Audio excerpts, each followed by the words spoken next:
Esse vídeo vai ser um daqueles que eu falo simplesmente algumas coisas aqui para a câmera, porque não tem um roteiro, não tem uma direção específica.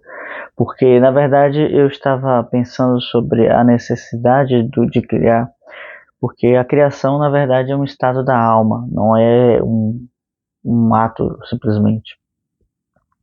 Isso porque quando a gente pensa na criação de forma mais ampla, a gente vai sempre jogar para uma coisa que complementa uma série de elementos que temos desenvolvidos. Como assim? A criação é um aspecto natural da vida humana, e não só da vida humana, mas também da natureza.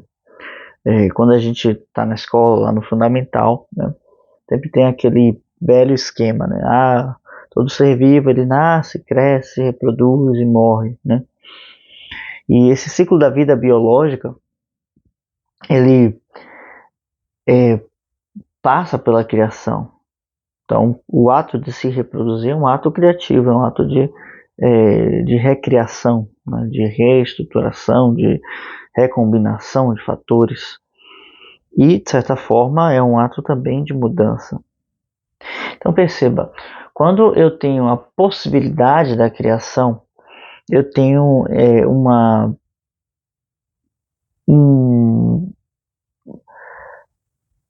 um lapso, um momento. Eu tenho uma estrutura geral e tenho uma estrutura indefinida, uma estrutura que eu posso,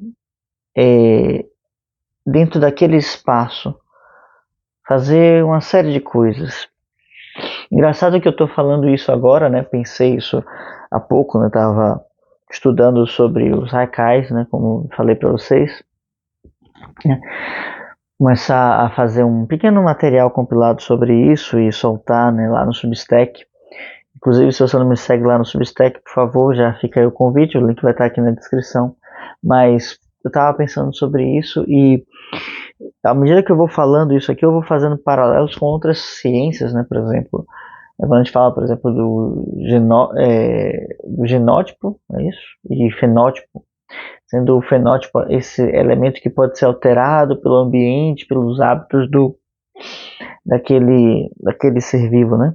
E o genótipo ser definido já desde quando nós nascemos. E na criação nós temos alguns modelos, algumas ideias, por exemplo, os sonetos que eu trago muito aqui, né? E inclusive ainda vou desenvolver um pouco mais com vocês essa ideia, mas todos sabemos que o soneto tem uma estrutura básica de 14 versos. E eu posso, e são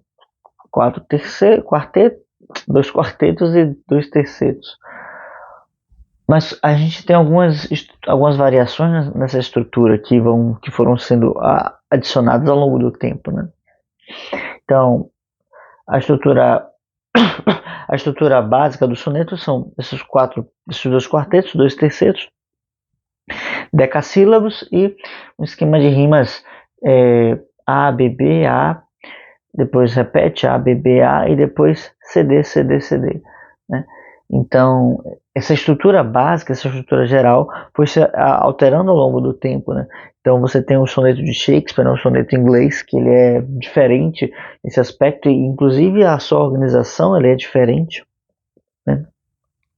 O soneto de Camões ele vai levar algumas alterações também nas rimas. Então, a gente pode trabalhar que as rimas foram se alterando ao longo do tempo. Por exemplo, você pode fazer algumas mudanças em relação à métrica, poucas ali, né? Mas pode fazer algumas sim. E, claro, isso tudo tá dentro do processo. Então, eu tenho uma estrutura básica que seria 70, 80%, né, desse processo de reprodução, né, de artesania, vamos dizer assim. Eu tenho a estrutura criativa, esses 20% ali. E beleza, eu não queria entrar em elementos muito técnicos, nem muito específicos da processo de poesia e de nada disso, mas vamos pegar essa ideia de poesia como um aspecto de criação, né? Porque a origem da palavra poesia é justamente poiesis, que quer dizer criação. E esse processo de criação, esse ponto de criação, é onde o ser humano ele pode realmente criar, onde o ato criativo ele acontece, tá? Então eu estou aqui definindo algumas coisas que eu já venho falando já há algum tempo, né, nos vídeos, mas que agora ele se torna um pouco mais concreto, com mais um passo que eu dou nesse processo aqui, né, nessa estrutura que eu estou fazendo aqui. E é justamente esse pequeno ponto, porque o ato criativo é o ato de enfrentar o desconhecido. Fica uma frase boa para a gente colocar aqui. O ato criativo é o ato de se enfrentar o desconhecido, porque a gente só pode criar nesses 20%, tá? Fazendo essa analogia aqui. A gente só pode experimentar, a gente só pode arriscar nesses 20%. Porque se a gente arriscasse tudo o tempo todo, a todo momento, iria inviabilizar a nossa vida, iria inviabilizar a nossa estrutura. Entende o que eu estou querendo fazer? Eu estou fazendo todo um processo de analogia aqui para dizer que a criação ele é um processo que acontece dentro das esferas mais altas do ser humano, no processo psicológico, intelectual, espiritual, porque nesse processo, né, nesse processo mais sutil, né, nesse domínio mais sutil, mais transcendente, as possibilidades são mais abrangentes e a gente pode atuar de uma forma mais liberta, vamos assim dizer. Então, quando eu trago a poesia como uma ferramenta de criação das nossas realidades, eu estou trazendo a poesia de um sentido amplo, no sentido lato sensu, né? Em que a poesia vai nos auxiliar a olhar para ambientes que não exploramos ainda e rumar para esses ambientes. Quando nós estivermos nesses ambientes, né, nesses outros ambientes inexplorados, nesse contexto novo que se apresenta a nós, vamos então atuar de maneira criativa. E aqui vem um adendo, né? Bom, quando a gente fala de virtudes, a gente fala de um processo de força, né? Um processo de força que acontece dentro do ser humano, porque a virtude ela tem essa raiz de vir, né? Que é virtus. Virtus, né? Tem essa relação vir relacionado ao homem, né? Mas o virtus de força mesmo. E esse virtus tem essa capacidade de promover essa força. Então, virtude é uma força espiritual no ser humano que faz com que ele possa não só superar suas dificuldades, mas sim aplicar, demonstrar ou estabelecer a sua própria identidade sobre as circunstâncias. Então, o processo de ser virtuoso é um processo criativo. E porque toda virtude ela nasce de uma única virtude, que é a virtude da criação, a virtude das novas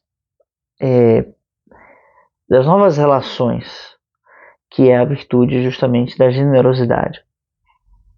Para quem nunca estudou, né, essa parte, especificamente a generosidade tem uma palavra raiz, né? Vem gen, né, e eros, ou seja, eros como amor, né, ou atração, ou essa espécie de magnetismo, dessa força que nos puxa, né? Então, pensando numa tradução livre aqui, gen de geração, de concepção, né, de criação, e eros de amor, de atração, de encantamento, né? Como esse encantamento pela criação ou esse apaixonamento pela criação. Então, generosidade vem de gênese com amor, com esse eros. E quando a gente coloca as coisas dessa forma, tudo muda, né, em seu sentido. Porque vamos estar, em primeira e em última instância, exercendo um potencial de criação, né? De criação, de se colocar para fora, ou seja, de se colocar como aquele agente que está criando essas novas realidades. Se a virtude nasce de um ato de generosidade, se a virtude nasce de um ato de criação de uma virtude, de uma. Peraí, eu falei. Eu tô confundindo as bolas porque tá um pouquinho tarde aqui. Mas vamos lá. Voltando. Se a virtude então nasce de um ato de criação, tudo o mais que seja bom e que nos fortaleça enquanto seres humanos, nos torne pessoas melhores, nasce também de um ato de criação. Então, o processo criativo, o ato criativo não é uma ação em si, mas um estado da alma, e é natural do ser humano ser criativo, porque a criação é o momento onde nós entregamos o melhor que nós temos ao mundo, é um momento onde nós arriscamos, onde nós nos propomos a colocar a nossa essência nas coisas, a colocar o nosso coração no mundo. Então, a criação é o momento onde o nosso coração, o nosso ser, se coloca no mundo, tá? Então, o ato criativo é esse ato de autenticidade. É quando o nosso ser se coloca no mundo e fala com voz própria. À medida em que a gente vai então criando, a gente vai percebendo que a nossa ação ela tem um potencial transformador no mundo. E esse potencial transformador, ele é justamente aquilo que a gente precisa para mudar de vida ou para chegar ao ambiente que nós queremos, né, ao patamar que nós queremos. Sempre que eu falo de uma mudança de vida, de uma transformação cultural ou de um chegar à melhor versão, eu sempre falo de uma transformação de virtude, né, um ganho de consciência, como se esse processo de criação ele fosse um processo de transformação e de labor interno que resulta, que nos leva até uma melhor compreensão e um melhor conhecimento de nós mesmos.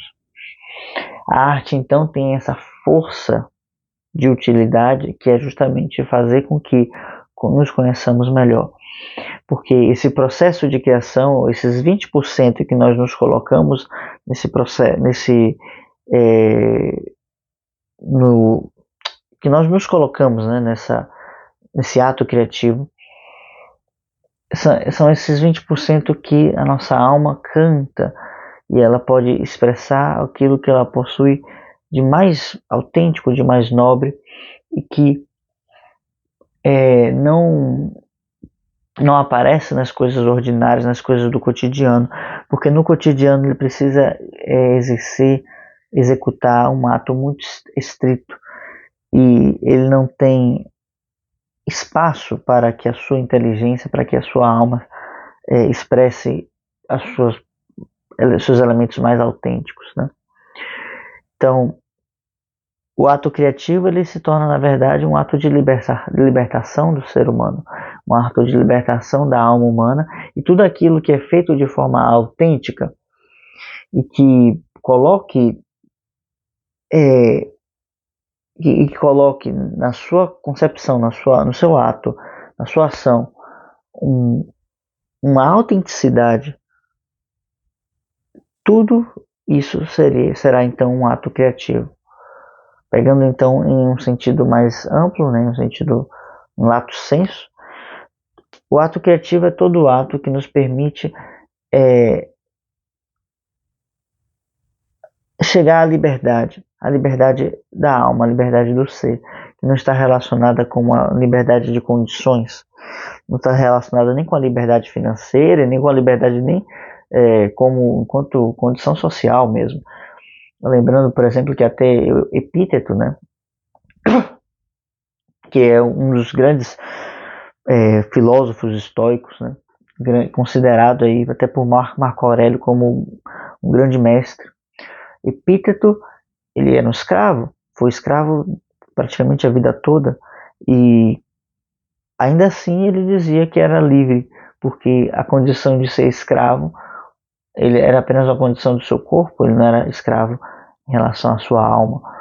E isso abre margem para muitos pensamentos, mas sem querer alongar demais o que eu estou colocando aqui, o elemento criativo é o elemento que nós precisamos exercer se nós quisermos atuar com autenticidade no mundo e se nós quisermos realizar qualquer coisa de realmente transformadora. Porque a criação está em enfrentar aquele desconhecido. E o ato criativo é o ato de enfrentar o desconhecido. Tá? Porque é o ato de criar novas conexões, novos elementos, novos interesses e novas rotas. Né? Porque se pensarmos, por exemplo, num explorador que chega em uma mata fechada onde não há nenhum tipo de trilha, ele precisa então criar essa trilha, ele precisa trilhar na primeira vez. E ao passo em que você vai realizando várias trilhas, você vai então construindo um processo ou um procedimento de criação em que as trilhas já estão todas demarcadas. E aí, né, depois que todas as trilhas estão demarcadas, o que fazer? Não há mais nada a fazer a não ser percorrer a trilha. Então já não há mais um ato criativo nesse caso, mas um ato de conservação, um ato de tradição. E a criação vai retornar novamente quando trilharmos aquela mesma trilha, quando de outra forma, né, de uma forma diferente, ou nos propormos a desbravar novos caminhos. E na arte, de alguma forma, a gente está sempre desbravando novos caminhos. Desde que, como um fator fundamental e como direcionador, a gente busque aplicar nisso a nossa experiência, a nossa essência e transmita, né, algo com isso. Algo valoroso. Que não precisa ser explícito, né? Pode ser simbólico, mas precisa estar ali. Porque se todo ato de criação é um ato de enfrentar o desconhecido, o maior desconhecido em toda a história da humanidade é o próprio ser humano. E o que é mais desconhecido do que conhecer a melhor parte de nós, que é tão negligenciada ante as coisas do cotidiano? Então, se eu posso deixar um convite nesse vídeo, é justamente isso. Né? Se proponha a criar. E se proponha a criar enquanto uma pessoa que busca se conhecer. E você, enquanto pessoa que busca se conhecer, vai ter as suas predileções, vai ter as suas inclinações, e você pode, nesse processo, talvez se identificar com a escrita, com alguma arte. Bom, se tiver essa inclinação, conte conosco aqui na Revista Polis, conte comigo. Temos a formação, né, da escrita criativa, da formação da oficina Carta Jovem Poeta. Temos também o Clube do Livro para ajudar a entender mais sobre a beleza. E em breve estaremos fazendo novas reuniões e estudando mais o assunto.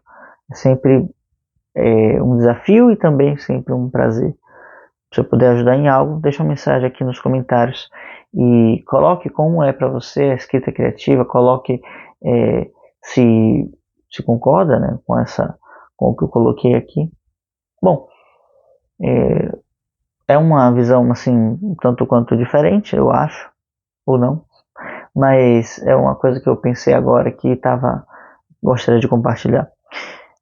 Caso tenha gostado do vídeo, deixe um like, se inscreva no canal, comentários se tiverem dúvidas ou qualquer coisa do tipo. Eu vou ficando por aqui. Tchau, tchau.